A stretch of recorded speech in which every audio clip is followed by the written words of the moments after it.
धनंजय मुंडेंनी फडणवीसांची भेट घेतलेली आहे। राजकीय वर्तुळातली आत्ताची सर्वात मोठी बातमी, धनंजय मुंडे आजच राजीनामा देणार का याकडे सर्वांचं लक्ष आहे। धनंजय मुंडेंनी मुख्यमंत्री देवेंद्र फडणवीसांची भेट घेतली आहे।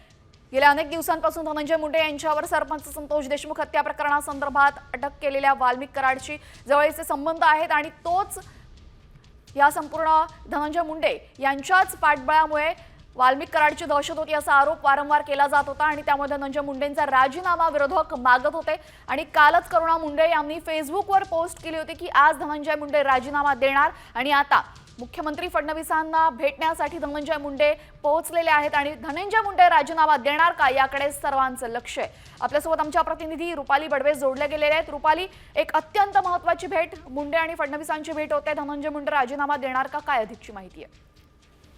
महायुतीचं सरकार स्थापन झाल्यापासून खरं तर धनंजय मुंडे यांचं नाव चर्चेमध्ये आहे। मात्र मागच्या एकाच दिवसापूर्वी आपण बघितलं तर धनंजय मुंडे यांच्या पत्नी फेसबुकवरती पोस्ट केलेली होती धनंजय मुंडे जाहीर केलं सरकारच्या वतीने। आणि आज आपण पाहत आहोत की आज 3 मार्च आहे, अर्थसंकल्पीय अधिवेशनाचा आजचा पहिलाच दिवस आहे आणि पहिल्याच दिवशी धनंजय मुंडे थेट मुख्यमंत्र्यांच्या भेटीला पोहोचलेले आहेत। त्या दोघांमध्ये जवळपास 10 ते 15 मिनिटं चर्चा झालेली आहे आणि त्याच्यामुळे या भेटीमागचं नेमकं कारण काय आहे अशा प्रकारची जी चर्चा आहे ती आता खरं तर सुरू झालेली आहे।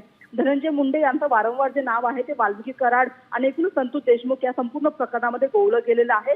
आता धनंजय मुंडे यांचा या प्रकरणामध्ये राजीनामा घेतला जावा अशा पद्धतीची मागणी वारंवार विरोधकांकडून केली जात असताना त्यांनी मुख्यमंत्र्यांची भेट घेणं हे अतिशय महत्त्वाचं आहे। आता या सगळ्या प्रकरणामध्ये धनंजय मुंडे यांचा खरंच राजीनामा होतो का हे पाहणं अतिशय महत्त्वाचं असणार आहे आणि त्याच्यामुळे या भेटीला देखील तेवढंच महत्त्व प्राप्त झालेलं आहे। जी, धन्यवाद रुपाली, आपण दिलेल्या सविस्तर माहितीबद्दल। तर धनंजय मुंडे आता मोठा निर्णय घेण्याच्या तयारीत असल्याची चर्चा असून मुंडे फडणवीसांमध्ये 15 मिनिटे चर्चा झालेली आहे।